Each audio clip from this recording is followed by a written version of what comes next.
Bahia Meio-Dia. Oferecimento Fainor. É hora de inovar, dialogar e transformar. É hora de fazer. E novo lava-louças TU. Embalagem super prática e mais eficiência para você. Olá, boa tarde para você. Seja bem-vindo ao nosso jornal. Agora são 12h02. Um professor foi assassinado em Barra da Estiva. Este é um dos assuntos do Bahia Meio-Dia de hoje, que vai mostrar também. Microempreendedores apostam nas vendas pela internet. No mês passado, 18 mil lojas virtuais foram criadas numa plataforma. A média gira em torno de 15 mil. Operadoras de celular lideram a lista de reclamações no Procon de Vitória da Conquista. Já são 183 reclamações. Os times da região encerram hoje a participação no Campeonato Baiano. O Bahia Meio-Dia está no ar.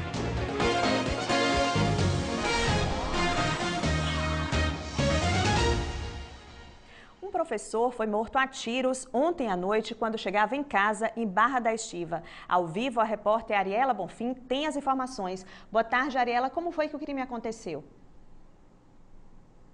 Boa tarde, Marta. Boa tarde para você que acompanha o Bahia Meio-Dia. Olha só, o crime aconteceu, como você disse, na noite de ontem, por volta das 8 horas da noite, quando Zé Mário Luz Caires, de 38 anos, que era diretor de uma escola comunitária na zona rural de Barra da Estiva, estava chegando em casa. Segundo a Polícia Militar, ele estava chegando em casa na moto dele quando foi abordado por dois homens que também estavam numa moto. Esses homens já chegaram disparando contra Zé Mário. Ele chegou a ser socorrido com vida, mas não resistiu aos ferimentos e morreu. O corpo dele foi encaminhado ao Departamento de Polícia Técnica de Brumado. A polícia trabalha com a hipótese de latrocínio, que é roubo seguido de morte. Isso porque hoje pela manhã, a moto de Zé Mário foi encontrada em um riacho na zona rural de Barra da Estiva. Os moradores ficaram chocados com o crime e por isso hoje, na manhã de hoje, eles fizeram um protesto pacífico pedindo justiça. O policiamento está sendo reforçado no município de Barra da Estiva, né? E a Polícia Civil está à procura desses homens. Eles ainda não foram identificados, eles ainda estão sendo, a polícia ainda está investigando quem foram os culpados desse crime. Por enquanto, essas são as informações que nós temos. Eu volto contigo, Marta. Obrigada, Ariela. E um homem foi morto a tiros de revólver ontem à noite no bairro Senhorinha Cairo, em Vitória da Conquista. A polícia disse que Jefferson Oliveira da Silva não tinha passagem pela polícia. O corpo foi levado para o Departamento de Polícia Técnica. E também ontem à noite, Davi William Barbosa Santos, de 19 anos, foi assassinado a tiros no bairro Mirucairo. A vítima não tinha passagem pela delegacia. A polícia investiga os casos. Ligação que não completa, cobrança indevida, sinal ruim. São alguns dos problemas que levaram as operadoras de telefonia móvel ao topo da lista de reclamações nos órgãos de proteção e defesa do consumidor. Em Vitória da Conquista, só este ano já foram registradas mais de 180 queixas no Procon. Toda vez que seu Marcos precisa usar o celular, é a mesma ladainha. Ele disca o número e logo aparece essa mensagem: ligação encerrada. Nem parece que ele paga um plano de R$40 por mês para poder ligar para quem quiser. R$ 39,90 e a ligação não consigo falar. Encontrar pessoas na rua com o celular na mão ou numa ligação é a coisa mais comum. Mas nem todo mundo passa com esse sorriso aí. Será que ele finalmente encontrou a operadora da sorte? Se sim, avisa pra gente, porque tem gente que já trocou de operadora 4 vezes e continua passando raiva. A ligação sempre cai no meio da ligação, sempre. E cobrança indevida, sempre. Para Roberto, a situação é um pouco pior. Ele mora em Barra do Choça e diz que até para conseguir sinal de celular é uma luta. Não tem aquela cobertura de sinal 100% no município de Barra do Choça. Então a gente tem muita perda de sinal lá na cidade, onde que eu moro. No ano passado, as empresas de telefonia celular lideraram um ranking de reclamações aqui no Procon de Vitória da Conquista. Das 5 empresas mais reclamadas, 3 eram operadoras de celular. E esse ano as estatísticas permanecem e o ranking também. Já são 183 reclamações. De uma forma geral, a gente tem visto que na maioria dos PROCONs do Brasil, as operadoras de telefonia figuram as primeiras colocações do ranking de empresas mais reclamadas. As reclamações mais comuns são cobrança indevida ou abusiva, má qualidade do sinal e a não prestação do serviço contratado. Seu Marcos, que o diga. Procon. Eu quero meu direito, porque todo mundo tem um direito, eu também tenho o meu também, né? O advogado do Procon explica o que fazer caso se sinta lesado por uma empresa de telefonia móvel. A gente orienta que, de forma imediata, o consumidor tente entrar em contato com a própria operadora, né? E, nesse contato telefônico, sempre anotar o número de protocolo, porque vai ser a prova que o consumidor tem que a operadora tomou conhecimento do seu problema. Não tendo sucesso, o consumidor pode buscar uma solução junto ao Procon ou com a própria Anatel, que é a agência reguladora. Um capotamento na BA-263, trecho entre Itapetinga e Itambé, provocou a morte de um funcionário da cooperativa mista do Médio Rio Pardo na tarde de ontem. Lucas Souza Araújo, de 29 anos, perdeu o controle da direção numa curva e o carro capotou várias vezes. O corpo de Lucas vai ser enterrado às 5 da tarde de hoje no cemitério Parque Eternidade, em Itapetinga. Um salto em 2017 e otimismo para este ano. É assim que a Associação Brasileira de Comércio Eletrônico calcula as vendas e faturamento para o setor. Em Vitória da Conquista, microempreendedores apostam cada vez mais nesta opção como fonte de renda. Enquanto para uns o celular é um passatempo, para Tassiana é um instrumento de trabalho. Há quase 2 anos ela tem uma loja virtual. A ideia surgiu quando teve um bebê. Depois da maternidade, eu senti necessidade de estar mais perto do meu filho e decidi, então, sair do meu trabalho fixo e passar a ter um trabalho que eu pudesse ter uma rotina mais perto dele. Ela negocia pela internet, separa os produtos e entrega na casa do cliente ou envia para outra cidade. Começou vendendo roupinhas e hoje expandiu para uma série de acessórios. Se formalizou como microempreendedora e quer continuar investindo nas redes sociais. Eu penso em investir no e-commerce ainda, eu não penso numa loja física, porque tem dado certo dessa forma, né? Eu tenho crescido e é como as coisas vão caminhando, né? É algo ainda que tem um investimento baixo. Muita gente está tendo essa mesma visão de Tassiana. O comércio de vendas pela internet está crescendo muito. Só no mês passado, 18 mil lojas virtuais foram criadas numa plataforma. A média gira em torno de 15 mil. O dado é da Associação Brasileira de Comércio Eletrônico e mostra ainda que, enquanto boa parte dos empreendimentos tiveram um ano difícil, esse segmento, não tem do que reclamar, vai muito bem. Segundo o estudo, as lojas virtuais brasileiras cresceram 12% em 2017, faturando quase 60 bilhões de reais. O setor vê 2018 com otimismo. Esse administrador explica o porquê. A mudança no perfil comportamental das pessoas. Então, as pessoas hoje querem facilidade, querem agilidade e o meio virtual, a internet, provoca isso. Então, as lojas virtuais, o Instagram, o Facebook, os meios virtuais que as pessoas usam para vender, ele acaba trazendo uma facilidade, uma agilidade muito grande. O custo para manter um negócio é bem menor também. Tassiana, por exemplo, não tem funcionários e guarda todos os produtos em casa. O custo para você hoje manter um site de vendas ou ainda utilizar das redes sociais para vender é praticamente zero. Se for sites de relacionamento, é o custo zero. E isso provoca uma rentabilidade maior e, consequentemente, atinge também o preço final do produto. Mas para o negócio dar certo e crescer, é preciso ter organização e planejamento. Trata-se de um comércio como qualquer outro. A diferença é que o comércio físico e o comércio digital, a diferença é o ambiente, né? Não se tem uma portas abertas de uma maneira física. Porém, existe a necessidade de haver todo um planejamento por trás disso, planejamento de compras, de estoque, gerência das vendas, construção de ideias. Tudo isso precisa haver para que esse comércio dê certo. E nem sempre as vendas vão ser boas. Como qualquer loja, a procura pode variar de um mês para outro. Aí tem de ter estratégia. Tassiana faz promoções. É importante conhecer bem o público para não ter erro. Outra dica é tornar o perfil comercial e cuidar da imagem da empresa. Com esse perfil comercial, a pessoa terá aplicações, terá ferramentas que o perfil físico não permite. Então, ele vai poder gerenciar de melhor forma as suas vendas, fazer um acompanhamento mais profissional, mais assertivo. Por exemplo, ele vai poder verificar em que horário o seu público mais frequenta o seu site. Há um mercado muito amplo a ser explorado, um oceano. É só ter coragem para mergulhar e nadar na direção certa. Agora a gente fala do tempo. Que calorão que tem feito em Conquista, né? Para você ter uma ideia, desde o início do mês de março, a temperatura tem ultrapassado os 30 graus, o que não é comum na cidade. Ontem o tempo ficou bastante abafado, o céu fechou, mas a chuva só chegou agora de manhã. Nessas imagens aí, dá para ver que algumas ruas ficaram alagadas e os carros tiveram que passar bem devagar. Vamos ver agora como está o tempo? Coloca imagens aqui. A gente está vendo aí imagens ao vivo do bairro Jurema, o céu está bastante carregado, mas neste momento não está chovendo. A temperatura média na cidade agora é de 22 graus. Veja no mapa também a previsão para outras cidades. Pancadas de chuva nesta quarta-feira em Riacho de Santana. A temperatura varia pouco, fica entre 26 e 31 graus. Chove também em Nova Canaã.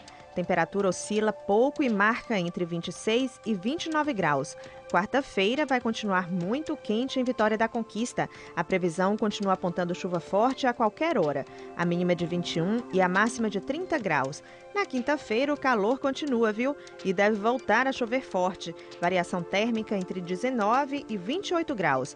Na sexta o céu fica encoberto e pode chover fraco. Menor temperatura de 19 e maior de 28 graus. O assunto agora é futebol. Sem chances de classificação, o time do Jequié quer encerrar a participação no Campeonato Baiano da melhor forma. Para isso, precisa superar o Bahia lá na Arena Fonte Nova. Agora, a luta é para garantir uma vaga na Série D do Brasileirão 2019.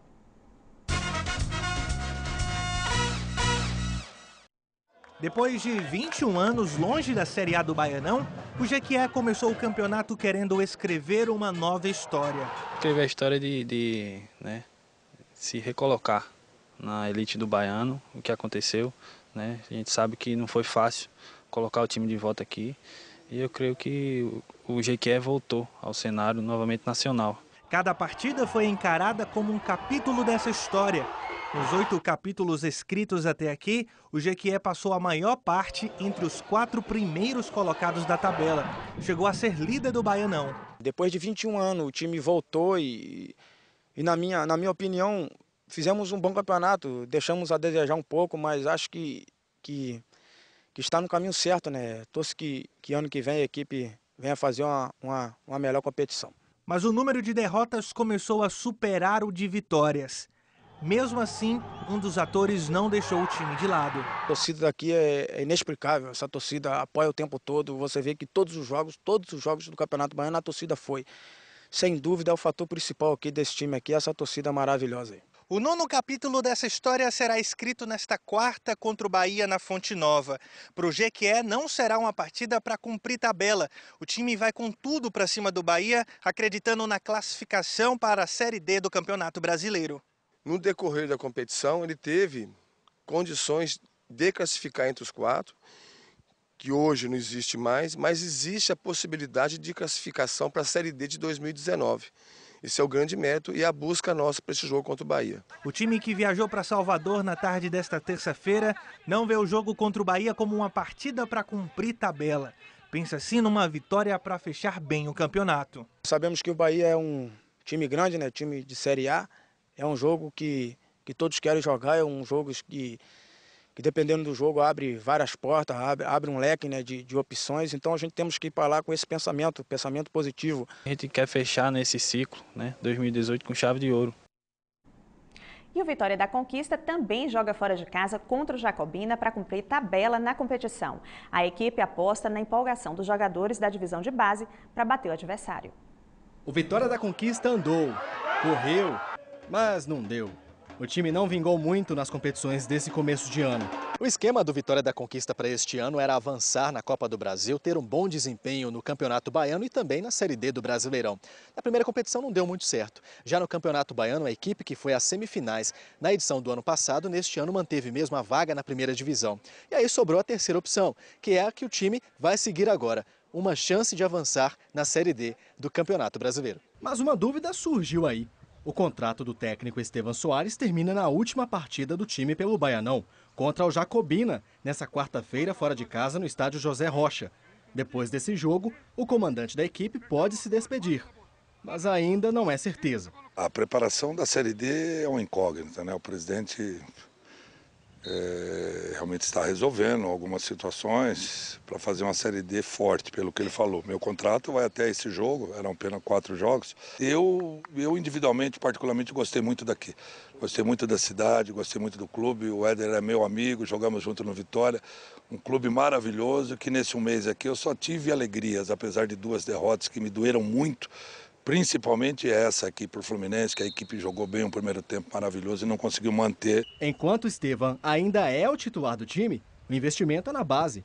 Os jovens jogadores assumiram os lugares dos profissionais que foram dispensados por causa do desempenho no Baianão. E o atacante Pedro tá que é energia pura. A galera da base é uma oportunidade tanto, né? A gente vem trabalhando, esperando por isso há bastante tempo. E é trabalhar e dar um melhor dentro de campo, se o professor botar. E mesmo tímido, ele já manda o recado. Se depender da relação dele, a bola e a rede, vai ter gol sem demorar muito, viu? Precisar fazer gol, Pedro tá lá. Ah, com certeza. Depois do intervalo, você acompanha as notícias do estado. Lembrando que você pode assistir esta e outras edições do Bahia Meio Dia no g1.com.br/Bahia. Agora são 12h18.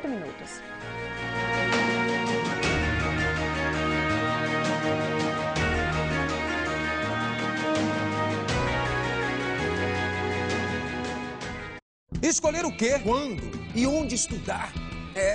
A forma de aprender mudou e a Uninter está à frente. Os cursos de graduação e pós-graduação à distância combinam o que tem de mais moderno em tecnologia digital com o melhor conteúdo. Só aqui o aluno ganha kit de laboratório portátil, livros e pacotes de softwares, além de contar com o suporte do nosso polo na sua cidade. Inscreva-se em uninter.com, o maior e melhor centro universitário do Brasil. Uninter.com. Que tal ganhar de uma vez só um Fiat Mobi zerinho, mais uma Moto Fan 125? No Vitória da Sorte dessa semana você pode! Só no quarto sorteio tem um Mobi 0 km, mais uma Fan 125. E mais 3 mil no primeiro, 4 mil no segundo e 5 mil no terceiro sorteio. E 10 prêmios de R$500 no Giro da Sorte. Compre já o seu e boa sorte! Adquirido Vitória da Sorte, você contribui com a Casa do Amor de Vitória da Conquista. Vitória da Sorte.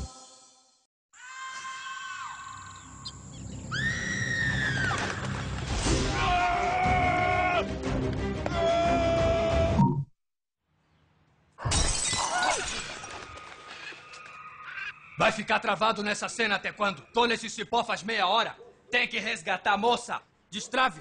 Muda logo para Vivo Fibra. Destrave. Vivo Fibra é banda larga com ultra velocidade. 50 mega por R$ 99,99. Ligue 10315 e assine. Eu fiz até o 2º ano do ensino médio, só que chegou no ensino médio, a gente tem que escolher entre trabalhar ou estudar. Carlos Eduardo ficou 8 anos fora da escola, como milhares de brasileiros estão. Mas nunca perdeu o desejo de estudar.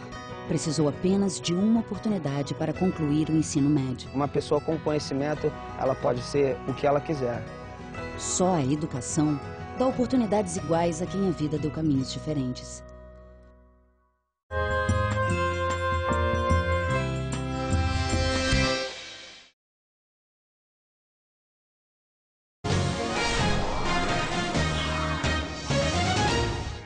O Bahia Meio Dia está de volta, você está chegando agora na nossa companhia. Ótima tarde, seja muito bem-vindo. Gente, depois de quase 6 anos de um crime que chocou a todos nós baianos, hoje devem ser soltos 8 ex-integrantes da banda New Hit. Eles foram condenados a 10 anos e 8 meses de prisão em agosto do ano passado por estupro coletivo. A decisão foi da 2ª turma do Tribunal de Justiça da Bahia, que concedeu habeas corpus para todos os músicos. Os jovens foram condenados depois da acusação de estupro de 2 adolescentes na cidade de Rui Barbosa, em 2012. As jovens, que na época tinham 14 e 16 anos de idade, foram violentadas dentro do ônibus da banda depois de um show. Os jovens teriam recebido as fãs para sessões de fotos e autógrafos dentro do veículo. As vítimas contaram em depoimento que os rapazes teriam violentado elas por diversas vezes. Os laudos da perícia confirmaram o estupro. Os 10 envolvidos foram a julgamento em 2015 e todos foram considerados culpados. com pena de 11 anos e 8 meses de prisão. Em seguida, os advogados de defesa recorreram da decisão. Eles voltaram a ser julgados no ano passado em segunda instância e a sentença para 8 deles foi de 10 anos e 8 meses por estupro coletivo. Outros 2 réus, um componente da banda e um ex-policial militar que trabalhava como segurança, foram absolvidos. O alvará de soltura deve ser enviado até o fim da tarde de hoje para o Complexo Penitenciário da Mata Escura, onde os 5 condenados cumprem pena, e também para o Presídio Regional de Feira de Santana, onde mais 3 deles estão presos. A gente vai falar agora de segurança no trabalho. 2 funcionários do aeroporto aqui de Salvador ficaram feridos depois que parte do teto do scanner de bagagens, aquele raio-x por onde passam as malas, desabou ontem à noite. Em nota, a concessionária do aeroporto de Salvador S.A., a empresa que administra aí o terminal, disse que as 2 pessoas sofreram ferimentos leves e foram atendidas lá mesmo no aeroporto. Nessa mesma nota, a empresa afirma que nenhum passageiro foi atingido e esse acidente não interferiu na operação de embarque e desembarque. E olha só, 2 operários caíram de um andaime enquanto trabalhavam na reforma de um prédio, isso aqui em Salvador, viu? Os homens estavam trabalhando, você vai ver imagens aqui, nesse prédio aí, você viu que o Maiara está lá ao vivo, daqui a pouco a gente volta a conversar com ela, na região dos Aflitos, gente. Foi justamente quando o andaime que eles estavam despencou, isso foi ontem à tarde. Um deles conseguiu sair sozinho, o outro, Israel da Conceição Silva, de 18 anos, ficou preso, você está vendo aí, o SAMU chegou, ele teve que ser retirado com a ajuda do SAMU e também dos bombeiros. Ele foi atendido pelos médicos do SAMU e foi levado para o hospital, mas já foi liberado, passa bem, isso porque eles estavam com todo o equipamento de segurança, né? Vamos então conversar ao vivo com Maiara Magalhães, que está em frente a esse prédio que fica ali perto do quartel dos Aflitos, para justamente falar dessa importância do uso desses equipamentos e principalmente como é que fica a fiscalização para obrigar esses funcionários a usar esses equipamentos. Maiara. É isso, Sodak. A gente está aqui na rua Carlos Gomes, como eu mostrei para vocês agora há pouco, aqui em frente ao prédio que estava passando por uma reforma de fachada. Eu vou pedir Júlio César, nosso repórter cinematográfico, para mostrar para vocês. O andaime ainda está um pouco caído e foi justamente o que aconteceu, segundo a empresa, que um dos cabos não se sustentou. E eu converso agora com Marício Passos, que é chefe de saúde e segurança da Superintendência Regional do Trabalho e Emprego, justamente para falar da importância da prevenção, não é isso? Porque esses funcionários, eles estavam com itens de segurança e isso foi importante para salvar a vida deles, não é isso? Boa tarde. Boa tarde. Sem dúvida que isso foi importante, mas os equipamentos de segurança, nesse caso específico, serviram unicamente para evitar o dano, né? O que a superintendência vai iniciar a fiscalização, a análise desse acidente para identificar os fatores causais que contribuíram para a inclinação do andaime. Porque também não deveria ter acontecido, não é isso? Exatamente. Uma situação como essa, em obras de reforma de fachada, é uma situação muito crítica, né? Devem ser verificados vários itens importantes para que não haja improviso nessa atividade, bem como informalidade. São 2 fatores que, sem dúvida nenhuma, existindo numa obra de reforma de fachada, contribui decididamente para a ocorrência de um acidente. E isso cabe ao condomínio, né? Quando for contratar uma empresa dessa, né? De escolher uma empresa certinha, correta, que formaliza o funcionário. Perfeito. É importantíssimo isso. Serve de um alerta, né? Uma ocorrência, uma situação como essa, que felizmente não resultou em vítimas fatais, mas é importante que os condomínios, ao contratarem as empresas que prestam esse tipo de serviço, fiquem atentas. A empresa deve ter o seu profissional legalmente habilitado, o responsável técnico. A empresa deve elaborar os projetos de fixação, sustentação dessas estruturas. A empresa deve ter um projeto de segurança visando garantir a segurança dos trabalhadores que executam essa atividade e, obviamente, a empresa deve contar com esses trabalhadores devidamente registrados, com seu vínculo empregatício formado, para que não haja problema nem para a empresa e nem tampouco para o condomínio. E qual a punição, por exemplo, para um funcionário que não utiliza os itens de segurança mesmo tendo? Olha, é óbvio que na gestão da empresa, a empresa pode punir o trabalhador, mas a gente sabe também que se a empresa adota uma boa gestão, o fato de um trabalhador não utilizar um cinto de segurança ou não utilizar um equipamento de proteção individual é uma situação muito esporádica, entende? Normalmente uma boa gestão de segurança e saúde, com capacitação, com treinamento, sem improviso, o trabalhador ele utiliza os seus equipamentos. Maurício, Sodak do estúdio tem uma pergunta. Sodak. E antes dessa pergunta, eu tenho algumas informações que ajudam justamente a mostrar o quanto é perigoso esses acidentes, o número de acidentes, porque dá só uma olhada comigo, ó. Os números relacionados a acidentes de trabalho aqui na Bahia preocupam e muito. Dá só uma olhada, olha. É registrado um acidente de trabalho a cada 44 minutos aqui na Bahia. Olha só esses dados. É muito acidente. De 2012 até a última segunda-feira, foram mais de 74 mil ocorrências. E por isso, a Bahia está em 8º lugar entre os estados do Brasil em número de acidentes de trabalho oficialmente informados aí ao Ministério do Trabalho. Esses dados são do Observatório Digital de Saúde e Segurança do Trabalho, desenvolvido pelo Ministério Público do Trabalho e pela Organização Internacional do Trabalho. Mayara, vamos continuar essa conversa? 44 minutos é um número muito alto, né? Muito, muito alto. E principalmente, qual é a importância do uso desses equipamentos para minimizar esses números? Números. Então, o Sodak está mostrando exatamente aqueles números que a gente estava conversando agora há pouco aqui. Um acidente a cada 44 minutos. Então, qual a importância, né, de estar investindo nesses itens de segurança, na prevenção, para que isso não aconteça? Perfeito. São números ainda alarmantes, chamam bastante atenção. É importante que chamem a atenção também da sociedade como um todo.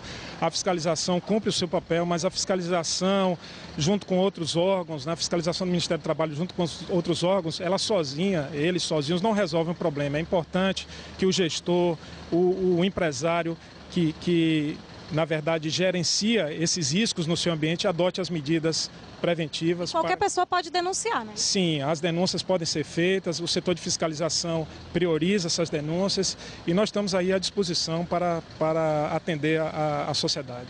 Muito obrigada pelas informações, Maurício, Sodak, Silvana. Nós voltamos ao estúdio com vocês. Obrigado, Mayara. O trabalhador também deve ficar atento e denunciar quando os equipamentos não são aí repassados. Porque a vida dele é a primeira que está em risco, né? A gente está falando aqui hoje no Bahia Meio Dia sobre chuva. O período chuvoso começa com muito mais força agora no final de março até maio. Salvador tem muitas encostas. Ontem você disse aqui, Thaí, que essa chuva ia chegar amanhã aqui na capital. Vai chegar mesmo? Ainda a previsão está mantida. Na madrugada de hoje para amanhã, na verdade, já tem previsão de chuva. É mais forte no interior, mas pode chegar sim até a capital. Agora, hoje à tarde ainda fica bem abafado, sem chuva. Vamos lá fora para a gente mostrar imagens ao vivo do tempo aqui em Salvador? Olha aí, imagens da região do Porto de Salvador. A gente está vendo que não está chovendo, está fazendo sol, está bem abafado, está muito quente. Ontem foi o dia mais quente aqui em Salvador.